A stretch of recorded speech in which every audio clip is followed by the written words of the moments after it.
We would be delighted to invite you to our press night, stond er op de uitnodiging. Maanden na het prachtige Wolfboy waren we wel weer toe aan een nieuw geschenk uit de musicalhemel. Deze keer Ordinary Days van coming man Adam Gwon. Gespeeld door een viertal begenadigde West End acteurs, waaronder onze eigen Musicalworld mascotte Daniel Boyce. Natuurlijk zijn we nu hier in Londen. What am I doing here? In the middle of freaking New York City. Nou, dat was heel indrukwekkend. Er was gelachen, we hebben gehuild. En dat allemaal in 80 minuten. En nu naar de afterparty, waar ik natuurlijk weer de enige ben die ik ken. En die is aan de overkant bij de W. Daar!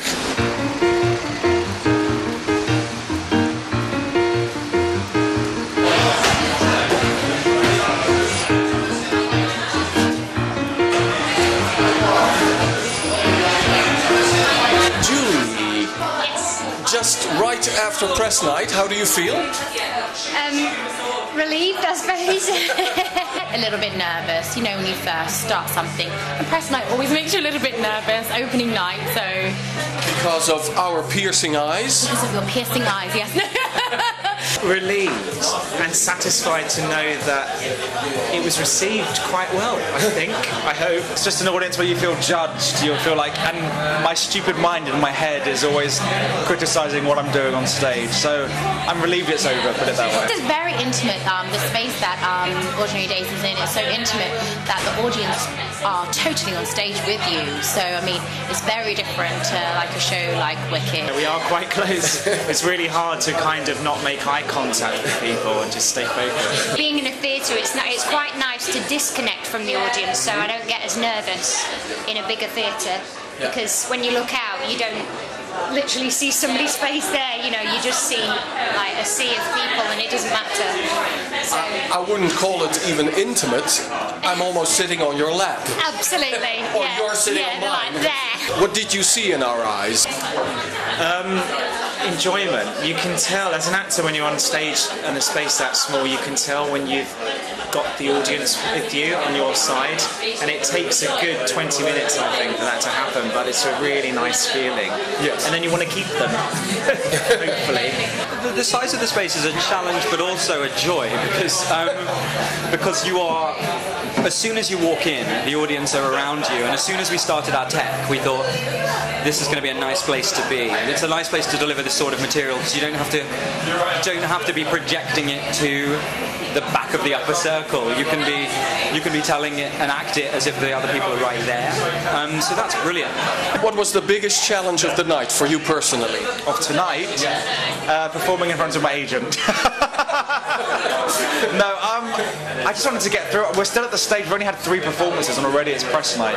So I'm still at the stage where I'm thinking about the words and I go off stage thinking, done that one, what's next, you know. I haven't quite relaxed into it yet. So I'm just relieved that I got through it with no mistakes. It's been quite a stressful week, really, because, you know, just getting the show on anyway and having such a short tech, like the tech day was one day. Yes. So that was stressful. And then I had to do a cabaret on last night I did a cabaret. So I just spent the whole day being nervous and, you know, and then today you're nervous again because press are in, and so it's a relief. I'm going to have quite a few of these wines. It's one of my favorite places, one of my most favorite places. Adam Gwon. Yes. Ordinary Days. Tell us about your musical play. Yes. It's a 4-character musical, an intimate piece about 4 New Yorkers whose lives sort of unwittingly intersect. It's basically 2 storylines, and the show alternates between both storylines, and then by the end of the show we realize how the 2 storylines have affected one another. And it's really sort of about, both stories are sort of about young people in the city trying to make their way and figure out what their life is, and feeling a bit disconnected and struggling to sort of find their own way in the world. You are the character that opens the show. Yes. You are Warren. Who is Warren? Warren is is a bit of a loner. He's an artist who's very passionate about art and creativity, and he likes to snap people out of the mundane world and bring them into the world of art and light and wealth in artistry. I mean, he's quite a beautiful character, but he's also very lonely, quite sad. I think he finds it hard to make friends. You triggered most of the laughs of the night. I did. Who is Deb and what makes her so funny? Deb is this quirky character who, she's, you know, very intelligent girl, but she's a little erratic at times. She's working on getting her degree, and it's just her whole kind of story, how she builds up to that, you know, that's her story, and she meets a character called Warren along the way, and how he actually affects her and brings a little bit of kind of calmness in her life, you know, that actually she can relax a little bit more than she does. And then you've got the other story that's happening with the other two characters who are Claire and Jason. I'm Jason. I'm kind of a good guy, just moving in with my girlfriend, and she's being a bit off with me. It brings up a lot of emotion in her, the fact that he's moving in with her. She's a bit like, oh, I don't know whether I want this. You know, I don't know whether I'm ready to move on. Jason doesn't really know why. He's just trying to always please her, and she's always a bit mean to him. And then you discover why at the end of the piece. We can get an image of young people and what their lives are about, but there's still a secret in the story. Why is that? I think it's called Ordinary Days, but it's actually about a specific day. It's about a day where these four people who are slightly immobilized in their lives make decisions, even small decisions, as to how their future's going to pan out. And all of us have baggage, and so do the characters in this. And some of the unfolding of this particular day is the discovery of some of that baggage. But I don't think it's something that ordinary people don't live with, and that people in the audiences wouldn't recognise. It's called Ordinary Days. It's meant to be a slice of a day in New York. It's far from ordinary, though, I think. The stories are quite unique. I think it proves that if you're aware of every moment you're living, then the ordinary becomes the extraordinary. Oh, that's deep. Well, that's how I see it. This particular show is a very personal show to me. Like it very much was inspired about my experience as a 20-something trying to make his way in New York City. So a lot of that inspiration found its way into Ordinary Days. I wanna be a person who is always standing still. I wish that I could make the people disappear except for her. It's an 18-song show with only a slight dialogue. Yeah. Is that hard for an actor? No, it's nice. I think the music's so beautifully written, it's so melodic that it helps tell the story and what the characters are feeling. I prefer song through pieces, actually. I love acting through song. So yeah, for me, I find it easier. I find it easier to express myself through singing. I wanted to sort of create a piece that I really could do solely as a songwriter.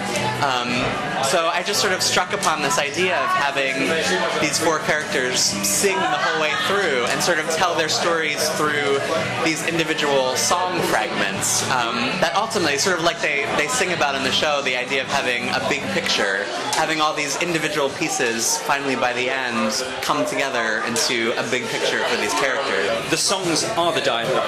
Well, the great thing about Adam Gwon, the composer-lyricist, is he has this incredibly conversational style.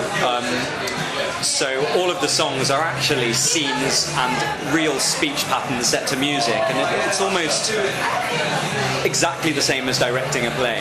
You can discuss the intentions and the flow and the point of the songs and the point of the story, and So it's a real joy to direct. It has a very conversational feel to it. Like, the lyrics are very much as people talk in real life. And I think I'm a very lyrically driven writer. Like, whenever I compose music, I definitely feel like I'm composing this music in support of the lyrics and what the characters are saying. So it takes place in New York City, so there is sort of a franticness about the music. A lot of the characters have these sort of freak out moments where they have these pretty dense patter songs where they're just a sort of stream of consciousness of what's going on in their brains.